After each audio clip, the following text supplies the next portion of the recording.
Good evening friends. आजच्या लेक्चरमध्ये आपण टाइप्स ऑफ ब्रायोफाइट्स हा मुद्दा डिस्कस करणार आहोत. यापूर्वी मागच्या लेक्चरमध्ये आपण डिव्हिजन ब्रायोफाइटाची सर्व कॅरेक्टरिस्टिक्स शिकलो आणि त्याची काही एक्झाम्पल्स की या डिव्हिजनमध्ये नेमके कोणते प्लांट्स येतात ही एक्झाम्पल पण मागच्या लेक्चरमध्ये आपण डिस्कस केली होती. आपल्याला माहिती आहे हा जो ब्रायोफाइटा डिव्हिजन जी आहे त्या डिव्हिजनमध्ये असणारे जे प्लांट्स आहेत या प्लांट्सना आपण एम्फिबियन प्लांट्स असं म्हणतो. Amphibian plants, amphibious. ह्याचं कारण काय?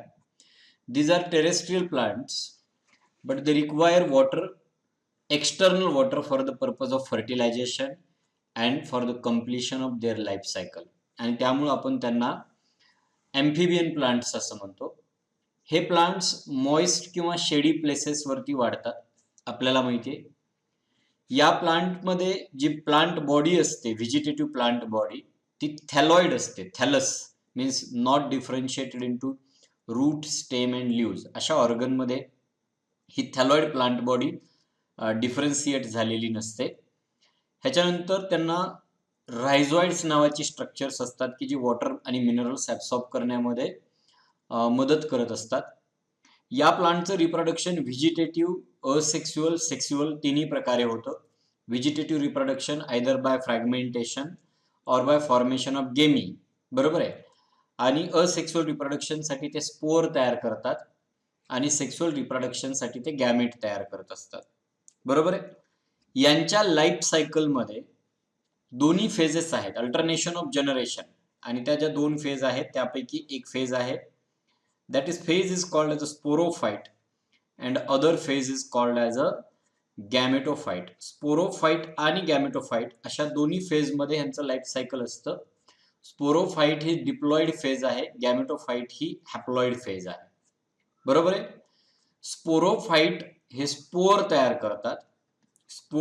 करतात आणि हे स्पोर वाढले की गॅमेटोफाइट तयार होतो. नीट लक्षात घ्या, गॅमेटोफाइट गॅमेट तयार करतात, ते फ्यूज होतात, झायगोट तयार होतो आणि त्याच्यापासून स्पोरोफाइट तयार होतो. त्यामुळे यांचं जर लाईफ सायकल काढायचं झालं तर मी थोडक्यात इथं काढतो. स्पोरोफाइट प्रोड्यूस स्पोअर, बरोबर आहे. आयुष्यामध्ये टप्पे येतात.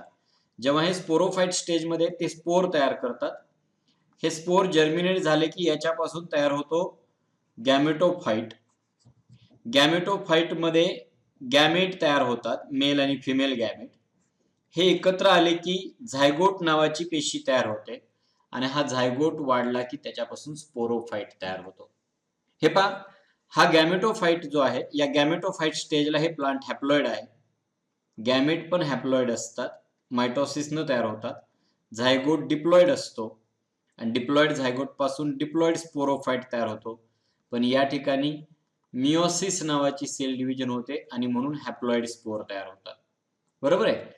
आणि म्हणून आपण यांच्या आयुष्यातला हा टप्पा इथून अलीकडे हा जर बघितला तर हॅप्लॉइड स्टेजमध्ये आहे म्हणजे गॅमेटोफाइट, आणि वरती डिप्लॉइड स्टेज म्हणजे स्पोरोफाइट असते, बरोबर आहे.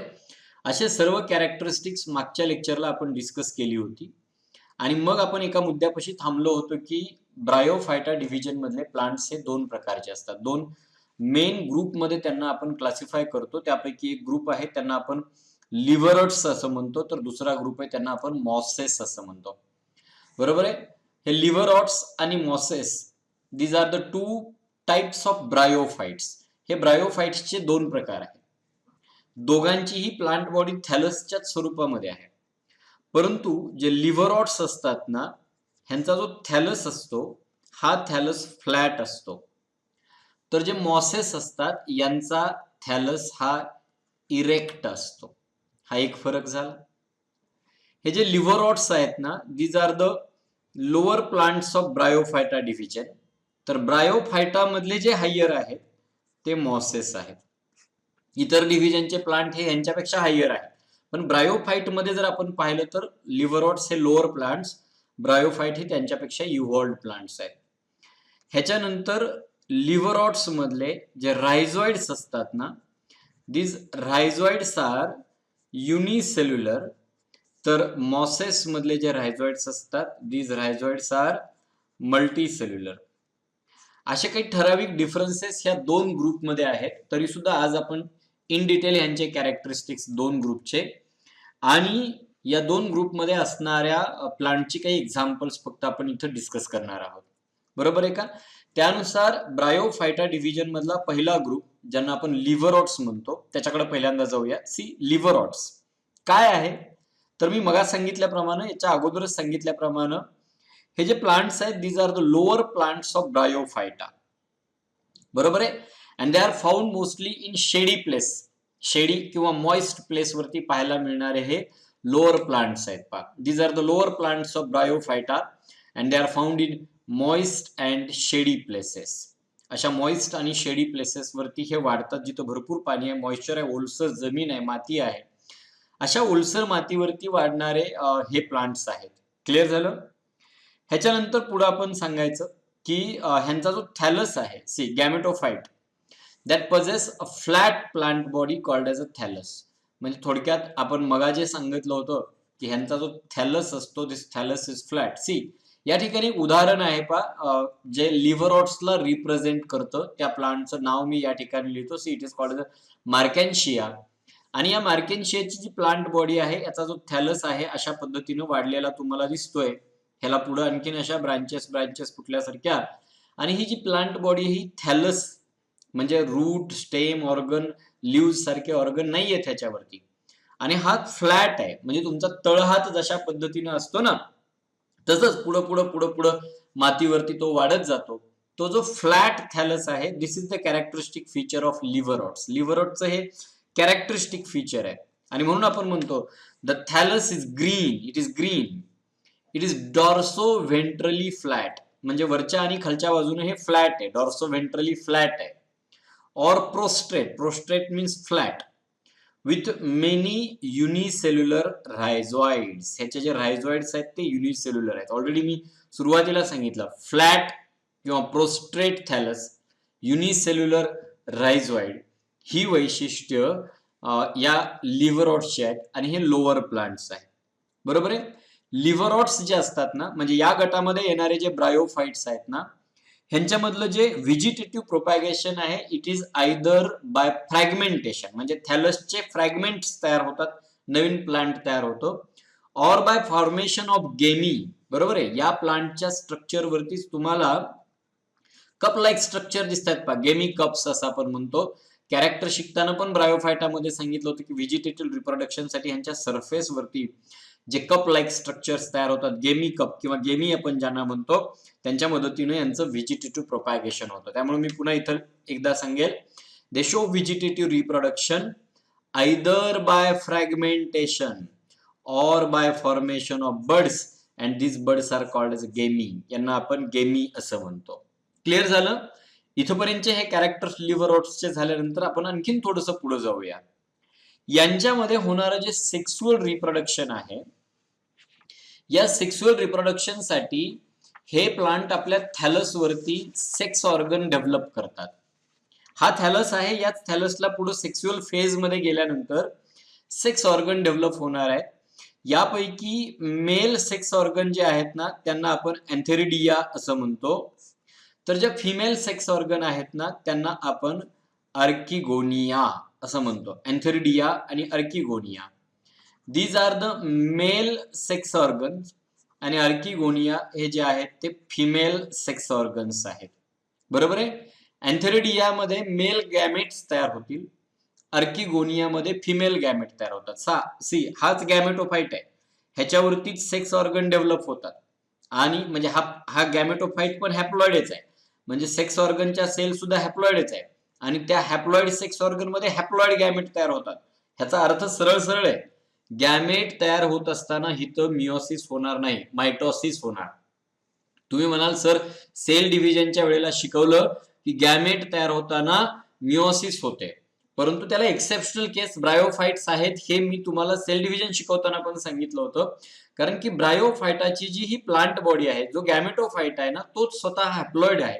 आणि ह्या हॅप्लॉइड गॅमेटोफाइट पासून गॅमेट तयार होणार असतील, हॅप्लॉइड गॅमेट तयार होणार असतील तर नो डाऊट मायटोसिस सेल डिव्हिजनच होईल. त्यामुळे लक्षात घ्या antheridia is a male sex organ, तो मेल गॅमेट तयार करेल.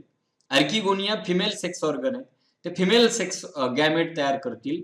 आणि हे गॅमेट एकत्र आले की झायगोट तयार होईल. आता तो मात्र डिप्लॉइड असेल आणि मग त्याच्यापासून स्पोरोफाइट आणि मग स्पोर पुढचा प्रकार येणार आहे. क्लिअर झालं?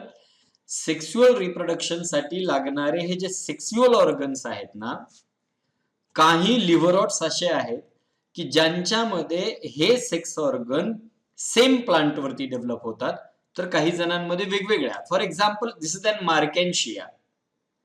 आणि मार्केन्शिया द अर्किगोनिओफोर, म्हणजे ह्याच्यावरती हा अर्किगोनियम सेक्स ऑर्गन आहे, आणि अँथेरिडिओफोर, बरोबर आहे, ह्याच्यावरती अँथेरिडियम आहे. हे सेक्स ऑर्गन सेपरेट प्लांट वरती आहेत, बरोबर आहे का? आता हे काय करतील? गॅमेट तयार करतील. अर्किगोनियम मध्ये पण गॅमेट तयार होईल, एक अँथेरिडियम पण मध्ये पण होईल. आणि जेव्हा हे जे मेल गॅमेट ह्याच्यात तयार होणार आहेत ना, ते वॉटरमध्ये रिलीज केले जातील, ते ह्याच्याकडे मायग्रेट होतील आणि मग फर्टिलायझेशन होईल. हा प्रकार घडणार आहे इथं. आणि त्यामुळे मी पुन्हा एकदा मागे येतो पा.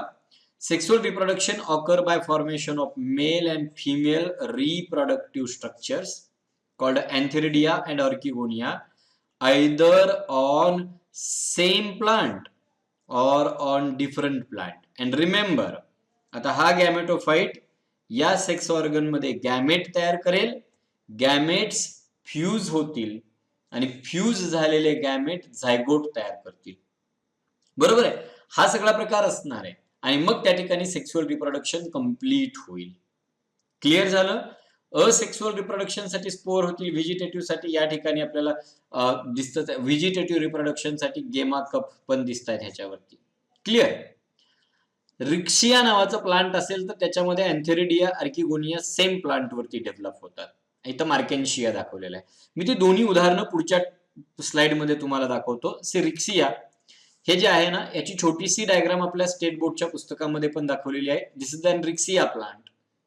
आणि हा मार्केन्शिया आहे. सुरुवातीला गेमी कप ह्या मार्केन्शियावरचीच दाखवलेली आहे, किंवा मागचं जे लेक्चर झालं त्याच्यात पण गेमी कप ह्या मार्केन्शिया मधले दाखवले होते.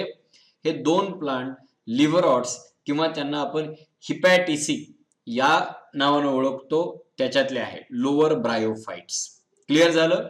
ह्यांचं एक टिपिकल कॅरेक्टरिस्टिक म्हणजे काय, तर ह्यांचा जो थॅलस आहे, दिस थॅलस इज फ्लॅट. हा फ्लॅट असतो. दोन्ही प्लांट कडे जर पाहिलं तर तुम्हाला लक्षात येतील, मातीच्या पृष्ठभागाला चिटकलेले हे फ्लॅट प्लांट आहेत. असे उंच, असे उभे वाढत गेलेले नाहीयेत, इतर ऑर्डिनरी प्लांट्स किंवा इतर प्लांट्स वाढतात त्याप्रमाणे. क्लिअर झालं? हा एक गट. हे पहा, काही ब्रायोफाइट्स असे आहेत, खरं तर ते फ्लॅट आहेत, आणि फ्लॅट आहे म्हटलं की आपण त्यांना लिव्हरॉट्स म्हणतो, परंतु ते इतर लिव्हरॉट्स पेक्षा वेगळे आहेत. काय आहेत? तर त्यांच्या प्लांट बॉडीवरती किंवा गॅमेटोफाइट वरती, सरफेस वरती हॉर्न सारखं, शिंगांसारखा स्पोरोफाइट वाढतो, आणि म्हणून त्यांना आपण हॉर्न वर्ड्स असं म्हणतो. हा पुढचा गट आहे, हॉर्न वर्ड्स. ह्यांच्यामध्ये जो गॅमेटोफाइट आहे, जो थॅलस आहे ना, दिस थॅलस इज फ्लॅट. हा थॅलस फ्लॅटच असतो, but on the surface of this thallus these plants show horn-like structures called as sporophyte, and that's why these plants are called as hornworts. म्हणजे on one side, because of the flat thallus, they are similar to liverworts, परंतु horns त्याच्यामध्ये वेगळे develop होतात, म्हणून त्यांना आपण हॉर्नवर्ड्स असं म्हणतो. बघा, these plants possess flattened thallus, flat thallus आहे, आणि पुढं thallus produces horny structures and these horny structures are called as sporophytes. बरोबर आहे? Hence named as hornworts. त्यामुळे आपण त्यांना हॉर्नवर्ड्स असं म्हणतो.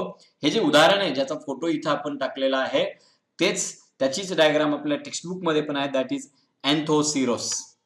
बरोबर आहे? अँथोसिरस नावाचा एक ब्रायोफाइट आहे. हॉर्नवर्ट याच्यामधला येतो, अँथोसिरोटी किंवा हॉर्नवर्ड्स. या पद्धतीने आपण त्यांना क्लासिफाय करत असतो. क्लिअर झालं? ब्रायोफाइटा मधला एक पुढचा गट आपल्याला शिकायचा आहे, ज्यांना आपण मॉसेस असं म्हणतो. आणि मी सुरुवातीलाच सांगितलं तुम्हाला, मॉसेस आणि लिव्हरॉट्स मध्ये काय फरक आहे. तर लिव्हरॉट्स मध्ये फ्लॅट थॅलस आहे, मॉसेस मध्ये हा थॅलस इरेक्ट असतो. इरेक्ट थॅलस असतो. मी या ठिकाणी पुन्हा येतो पहा, इरेक्ट थॅलस असणारे plants, and these plants are higher members. हे हायर प्लांट्स आहेत ब्रायोफायटा मधले, बरोबर आहे का? In bryophyta these are the higher members, बरोबर आहे का? आता त्याच्या पुढे आपण सांगतो ह्यांचा जो गॅमेटोफाइट असतो ना, खरं तर दिस गॅमेटोफाइट कंटेन ऍक्च्युअली 2 स्टेजेस. एक सुरुवातीची प्रोटोनिमा स्टेज आणि पुढची जी स्टेज असते that stage is called leafy stage. ह्याच्यासाठी मी तुम्हाला पुन्हा एकदा हे लाईफ सायकल काढतो. हे पहा, आता एक आपण असा विचार करूया की एक गॅमेटोफाइट नावाचा प्लांट आहे. See it is a gametophyte. हे गॅमेटोफाइट स्टेजला आहे, नीट लक्षात घ्या. आता हे काय करेल तर गॅमेट्स तयार करेल. बर, केले गॅमेट्स. हे गॅमेट फ्यूज होतील, फ्युजन म्हणजे फर्टिलायझेशन होईल आणि हा तयार होईल झायगोट. आता नीट लक्षात घ्या, झायगोट वाढतो आणि तयार होतं structure, that structure is called as a sporophyte. गॅमेटचं फ्युजन झाल्यामुळे झायगोट डिप्लॉइड असेल आणि झायगोट पासून वाढलेला स्पोरोफाइट पण डिप्लॉइड असेल. स्पोरोफाइटच्या सेल मिओसिसनं डिव्हाइड होतात आणि स्पोर तयार करतात. मला सांगा, मिओसिस झाली म्हणजे स्पोर हॅप्लॉइड असतील आणि हे स्पोर वाढले की हा गॅमेटोफाइट तयार होतो आणि पुन्हा हा गॅमेट तयार करणार आहे. म्हणजे प्लांट हे आयदर गॅमेटोफाइट स्टेजला असेल किंवा स्पोरोफाइट स्टेजला असेल. स्पोरोफाइट स्टेज हे स्पोर तयार करेल आणि गॅमेटोफाइट स्टेजमध्ये गॅमेट तयार होईल. पण एक गोष्ट लक्षात ठेवा, स्पोरोफाइटनं तयार केलेल्या स्पोर पासूनच गॅमेटोफाइट तयार होतो. आणि मग हा जो गॅमेटोफाइट या स्थितीत जेव्हा प्लांट असतं त्याला पण 2 सबस्टेजेस आहेत. त्यापैकी एक सबस्टेज आहे and that substage is called as a protonema. याला आपण प्रोटोनिमा स्टेज म्हणतो. तर दुसरी जी स्टेज आहे that stage is called as a leafy. Protonema ही अर्ली फेज आहे. म्हणजे स्पोर पासून तयार झालेलं जे प्लांट आहे ना, गॅमेटोफाइटच्या प्रोटोनिमा स्टेजचं असतं आणि पुन्हा ह्या प्रोटोनिमा स्टेज पासून लिफी स्टेज तयार होते आणि एकदा लिफी स्टेज तयार झाली की मग ते प्लांट गॅमेट तयार करतं आणि पुढे जातं. म्हणजे अर्ली गॅमेटोफाइटिक स्टेज कुठली असेल तर ती प्रोटोनिमा आणि प्रोटोनिमा वाढल्यानंतर लिफी स्टेज. आणि त्यामुळं मी एक एक कॅरेक्टर या ठिकाणी घेतो. मॉसेस कडे येऊया. These are higher members of bryophyta. ब्रायोफायटाचे हे हायर मेंबर्स आहेत. They contain erect plant body. Erect thallus ह्यांच्यामध्ये आपल्याला पाहायला मिळतो, बरोबर आहे का? आणि पुन्हा नीट लक्षात घ्या, gametophyte stage of their life cycle contain 2 stages. Gametophyte मध्ये पुन्हा 2 स्टेजेस आहेत कॉल्ड एज अ प्रोटोनिमा. ही अर्ली सुरुवातीची स्टेज. गॅमेटोफाइट तयार झाला की सुरुवातीला तो प्रोटोनिमा अवस्थेत असतो आणि प्रोटोनिमा अवस्थेतून त्याची वाढ होते आणि लिफी स्टेजला जातो आणि लिफी स्टेजला गेल्यानंतरच हा गॅमेट तयार करेल आणि मग झायगोट तयार होईल वगैरे वगैरे, पुढचा पार्ट होईल. क्लिअर झालं? आणि म्हणून ऍक्च्युअली जी सुरुवातीची स्टेज असते प्रोटोनिमा, ह्या स्टेजचं प्लांट स्पोर पासून डायरेक्टली तयार झालेलं असतं. हे पहा, उदाहरणार्थ मी तुम्हाला एक उदाहरण सांगतो. पावसाळ्याच्या दिवसामध्ये आपल्याला अनेक भिंतींवरती मॉस वाढलेलं दिसतं. मॉस, त्याचे काही फोटो मी पुढे दाखवणार आहे. ग्रीन कलरची चादर, टॉवेल पसरल्यासारखा आपल्याला दिसतो पहा काही भिंतींवरती पावसाळ्यात किंवा खडकांवरती किंवा अशा ओलसर मातीवरती. अगदी जाड टॉवेल असावा ना, त्या पद्धतीचं त्याचं टेक्स्चर आपल्याला काही वेळ दिसतं आणि पुन्हा मग त्याच्यातून छोटे छोटे छोटे छोटे प्लांट्स आल्यासारखे आपल्याला दिसतात, बरोबर आहे का? पण पाऊस पडायला सुरुवात झाली की अगदी लगेचच पहिल्या आठवड्यापासूनच ते टॉवेल सारखं जाड असं स्ट्रक्चर दिसत नाही, बरोबर आहे? तर सुरुवातीला फक्त भिंत किंवा ती माती हिरवी हिरवी दिसायला लागते आणि मग काही दिवसानंतर हळूहळू हळूहळू ते जाड व्हायला लागतं, म्हणजे ते प्लांट व्हायला लागतं. ती जी सुरुवातीची अवस्था आहे ना, ज्यावेळेस भिंत फक्त थोडीशी हिरवट दिसायला लागते, ग्रीनिश दिसायला लागते, त्या अवस्थेत हे प्लांट प्रोटोनिमा या स्थितीत असतं आणि पुन्हा ज्या वेळेला ते टॉवेल सारखं असं जाड व्हायला लागतं, ती स्टेज असते ती लिफी स्टेज असते, बरोबर आहे का? आणि त्यामुळे मी पुन्हा येतो. हे पहा, इथं पहा, तुम्हाला हे ग्रीनिश झालेली समजा ही जमीन आहे आणि त्याच्यात काहीतरी फिलामेंट्स असे वाढत वाढत वाढल्यासारखे दिसतात. ती का दिसते, ती भिंत ग्रीन कलरची का दिसते, ते जर खाली जर नीट भिंगानी पाहिलं किंवा तेवढीच पार्ट मातीचा असा उचलला मायक्रोस्कोप खाली पाहिला तर आपल्याला लक्षात येते की ह्या भिंतीवरती असे खूप मायक्रोस्कोपिक ग्रीन कलरचे असे फिलामेंट्स वाढत वाढत चाललेले आहेत. किंवा ही जमीन आहे समजा, खाली अशी माती आहे, तर त्याच्यात हे फिलामेंट्स असे वाढत वाढत वाढत वाढत चाललेले असतात आडवे.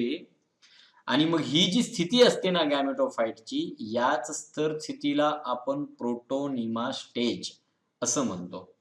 आणि म्हणून या ठिकाणी मी याच्याबद्दल सांगतो की the protonema stage directly develop from spore.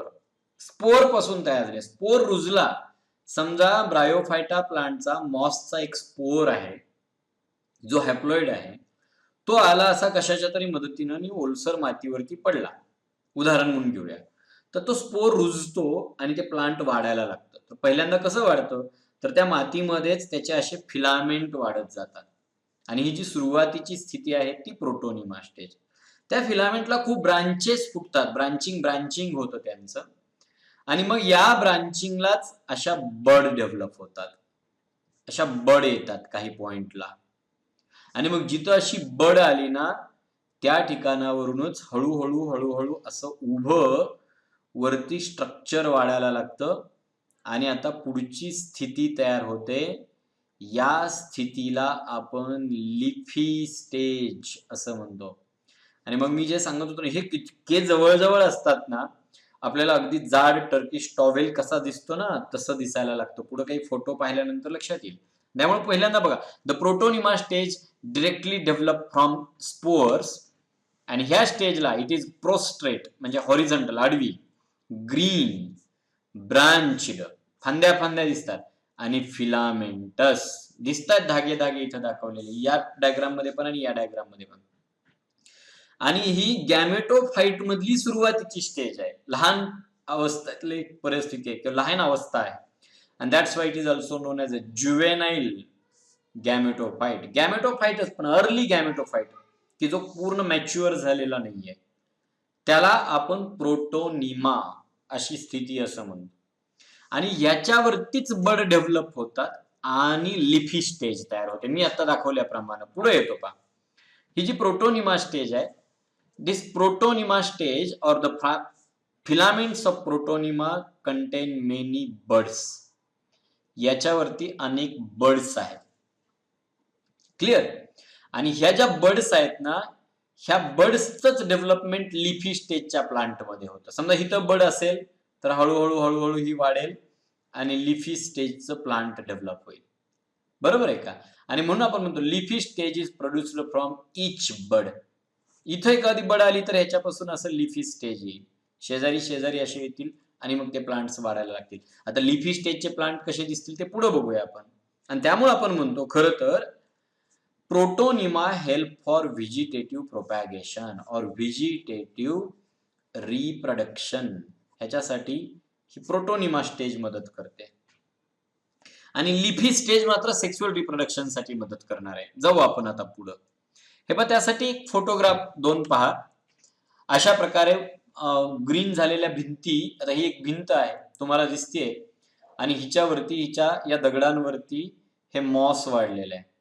इथं तुम्हाला टॉवेल सारखा जाड लेअर दिसतोय मॉसचा, तर खालच्या काही भागामध्ये फक्त ग्रीनिश कलरचा असं थोडंसं शेड दिसतीये. तर त्या ठिकाणी आता प्रोटोनिमा पासून हळूहळू लिफी स्टेज डेव्हलप व्हायला लागली, आणि त्याच्या अगोदर प्रोटोनिमा असे फिलामेंट पसरलेले आहेत सगळीकडे, आणि मग लिफी स्टेज. ही लिफी स्टेज आणखीन वाढली तर उजव्या बाजूला जसे प्लांट दिसतात ना, ते प्लांट दिसायला लागतात पहा. आणि हे प्लांट आपण मागच्या लेक्चरला पण काढलं होतं पहा.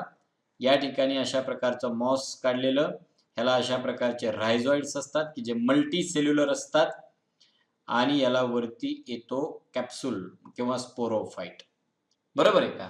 ही स्थिती जी आहे ना, खरं तर लिफी स्टेज, ही लिफी स्टेज प्रोटोनिमा पासूनच डेव्हलप होते. क्लिअर झालं.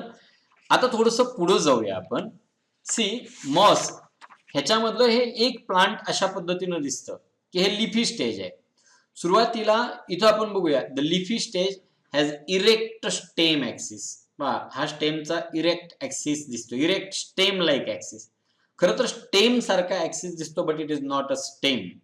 बरोबर आहे, कॉलॉइड असं आपण म्हणतो. आणि त्याच्यानंतर याच्यावरती काही लीव्ज डेव्हलप होतात. लीव्ज सारखे स्ट्रक्चर, जरी हे लीव्ज म्हटलं तरी खरं तर यांना फायलॉइड असं म्हटलं आता. फायलॉइड, लीव्ज लाईक स्ट्रक्चर, आणि स्टेमच्या ऍक्सिस सारखं इरेक्ट स्ट्रक्चर, कॉलॉइड. क्लिअर झालं? मग जेव्हा हे स्पोरोफाईट वाढायला लागतो, सॉरी हा गॅमेटोफाईट असा वाढायला लागतो लिफी स्टेजला, हळूहळू याला ब्रांचेस पण फुटतात, याला ब्रांचेस पण असतात अशा.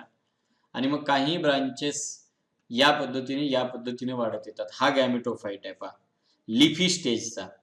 Leafy stage has erect stem like axis, cauloid, with many spiral leaf like structures called as a phylloid. यांना फायलॉइड असं म्हटलं जातं.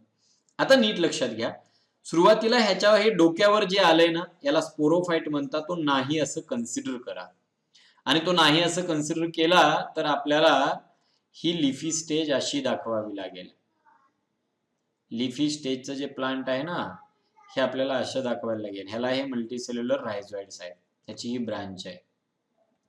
आता हा जो लिफी स्टेजचा गॅमेटोफाईट आहे ना, त्याच्या ब्रांचेस वरती सेक्सुअल रिप्रोडक्शन साठीचे मेल ऑर्गन एन्थेरिडिया आणि फिमेल ऑर्गन अर्किगोनिया तयार होतात. आणि ह्या एन्थेरिडिया, अर्किगोनिया गॅमेट तयार करतात, आणि मग झायगोट तयार होतो. ते पाहूया आपण पुढच्या एका फोटोमध्ये, तुम्हाला ते दिसेल. समजा सी, दे कंटेन मल्टीसेल्युलर रायझॉइड. यांना रायझॉइड्स आहेत मल्टीसेल्युलर, ते दिसतातच खाली. आणि पुढचा एक फोटो पहा. See, this is an moss. हे मॉस आहे. आता मी याच्या दोन ब्रांचेस सारखं स्ट्रक्चर दाखवलेलं आहे, बरोबर आहे. एका ह्याच्यावरती मेल ऑर्गन डेव्हलप झालेला आहे, एन्थेरिडिया. इथं मेल ऑर्गन्स आहेत, मेल सेक्स ऑर्गन. तर एका ब्रांचच्या टोकावरती फिमेल सेक्स ऑर्गन डेव्हलप झालेले आहेत, archegonia. Cluster of leaves at the tip of female shoot, this enclose archegonia. म्हणजे इथं अर्किगोनिया आहेत लपलेले, आणि इथं एन्थेरिडिया आहेत. साधं गणित आहे. आता पहा, खूप सोपं आहे. ह्या ज्या एन्थेरिडिया आहेत ना, यांच्यामध्ये मेल गॅमेट्स तयार होतात. जेव्हा आता हे मॉस आहे ना, पाण्यानं ओलं होईल, तेव्हा त्या पाण्यामध्ये हे मेल गॅमेट रिलीज केले जातात, आणि ते पाण्यातून पोहत पोहत या ब्रांचकडे येतात, इथं येतात, जिथं काय आहे, अर्किगोनिया आहे. आणि त्याच्यावरतीच त्याच्यातच फिमेल गॅमेट तयार होतो.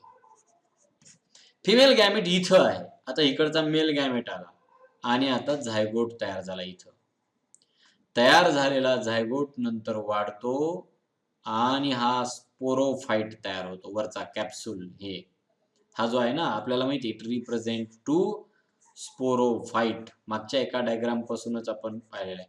म्हणजे स्पोरोफाईट झायगोट पासून तयार झाला, आणि झायगोट अगोदर इथं तयार झाला. बरोबर आहे का? आता जर समजा खूप थोडस डिटेलमध्ये जातो, ह्या ब्रांचचं जर आपण डिटेल स्ट्रक्चर मायक्रोस्कोप खाली पाहिलं, आणि ह्या ब्रांचचं पण डिटेल स्ट्रक्चर आपण मायक्रोस्कोप खाली पाहिलं, तर ते कसं दिसतं ते पुढं बघा. See, antheridial branch. हे पहा, हे एन्थेरिडियल ब्रांच आहे, ज्याच्यावरती एन्थेरिडियम डेव्हलप झालाय, आणि तो वरच्या बाजूला एन्थेरिडियम आहे. तिथलं स्ट्रक्चर जर आपण मायक्रोस्कोप खाली डिटेल मध्ये शिकलो, तर आपल्याला असं दिसतं की ह्याच्यामध्ये इथं अनेक एन्थेरिडिया आहे. इथं पहा, एन्थेरिडियम नावाचं स्ट्रक्चर आहे, आणि या एन्थेरिडियम मध्ये आता तयार होणार आहेत मेल गॅमेट्स. अशीच एक ब्रांच आहे, तिच्या टोकावरती अर्किगोनियम डेव्हलप झालेला आहे, आणि ते पण टोक आपण नीट जर अभ्यासलं मायक्रोस्कोप खाली, तर आपल्याला लक्षात येतं त्याच्यात अशा प्रकारचे अनेक स्ट्रक्चर आहेत. इथं बाजूला एक काढले पहा, आणि या प्रत्येक स्ट्रक्चरला आपण अर्किगोनियम असं म्हणतो. अर्किगोनियम म्हणजे at the tip of this female branch, त्याच्यावरती अनेक अर्किगोनिया आहेत, आणि प्रत्येक अर्किगोनियामध्ये अशा प्रकारचं फिमेल गॅमेट डेव्हलप होतात. आता अँथेरिडियामध्ये मेल गॅमेट तयार होणार आणि जेव्हा पाण्यानं सरफेस ओला होईल तेव्हा हे मेल गॅमेट पाण्यात रिलीज केले जातील, ते इकडे येतील, आर्किगोनियमच्या फिमेल गॅमेट बरोबर फ्यूज होईल आणि मग तिथंच झायगोट तयार झाला, म्हणजे त्या ब्रांचच्या टोकावरतीच झायगोट तयार झाला. सी इथे येतो पहा, आता इथं मी पूर्ण तयार झालेलं दाखवलेलं, इथं कुठेतरी झायगोट तयार झाला असेल आणि हाच झायगोट पुन्हा वाढत जातो आणि हे स्ट्रक्चर तयार करतो. आणि आपल्याला माहितीये या स्ट्रक्चरला आपण स्पोरोफाइट असं नाव देतो. हे कॅप्सूल आहे, त्याचा देठ आहे, सिटा, फूट सिटा कॅप्सूल असं जे आपण बरं, ही या पद्धतीनं हा स्पोरोफाइट तयार होतो. क्लिअर झालं? त्यामुळं पुन्हा जाऊया, आता आपण मागं जाऊया. 2 स्टेज होत्या. पहिली जी स्टेज होती अशी आडवी वाढत चाललेली प्रोटोनिमा, त्याच्यातल्याच बड पासून ही लिफी स्टेज तयार झाली की ज्याच्यावरती सेक्स ऑर्गन अँथेरिडियम आर्किगोनियम वाढतात. अँथेरिडियम मधले मेल गॅमेट आर्किगोनियम कडे येतात, फ्युजन होतं आणि हा स्पोरोफाइट तयार होतो. एवढं सिंपल आहे. खाली एक अँथेरिडियम दाखवलं आणि त्याच्यातून बाहेर पडलेले मेल गॅमेट्स, सॉरी हा स्पोरोफाइट दाखवला आणि त्याच्यातून अशा प्रकारचे स्पोर बाहेर पडतात. क्लिअर झालं? आपण थोडंसं पुढे जाऊयात. आपण सी आता लिफी स्टेजच्या बाबतीत मी जे सांगितलं ते एकदा पुन्हा रिवाइज करा. Leafy stage bear sex organs, antheridia, archegonia. कुठं असतात रे? At the top of stem like axis. Stem सारखा जो ऍक्सिस असतो त्याच्या टोकावरती, टॉपला आपल्याला मेल आणि फिमेल सेक्स ऑर्गन डेव्हलप झालेले पाहायला मिळतात. पुढं when surface of moss is wet, जेव्हा ओला असतो, haploid male gametes are released in water. त्या सरफेसवरचे हॅप्लॉइड मेल गॅमेट पाण्यामध्ये रिलीज केले जातात. दे स्विम टुवर्ड्स आर्किगोनिया, ते फिमेल सेक्स ऑर्गन कडे येतात. And fuse with female gametes, आणि फिमेल गॅमेट बरोबर फ्यूज होतात. कशासाठी? To form diploid zygote. याच्यातून डिप्लॉइड झायगोट तयार होतो आणि पुढं this zygote develop to form sporophyte. See zygote form well developed sporophyte with foot, seta, capsule. हे तिन्ही पार्ट त्याच्यामध्ये आपल्याला पाहायला मिळतील. आणि मग सी हा अशा प्रकारे वाढलेला असेल स्पोरोफाइट ह्याच्या टोकावरती आणि खाली असेल तो गॅमेटोफाइट, ह्याला हे रायझॉइड्स असतील. आणि हिथं टोकावरती झायगोट तयार झाला म्हणून हा वाढून स्पोरोफाइट त्याच्यापासून तयार झाला. आणि मग ह्या स्पोरोफाइटचा जो कॅप्सूल आहे त्याच्यातून काय बाहेर पडतील रे? स्पोर्स. हे हॅप्लॉइड असतील. पुन्हा हा स्पोर पडला मातीत, ओलसर असेल तर जर्मिनेट होईल, फिलामेंट तयार होतील, प्रोटोनिमा.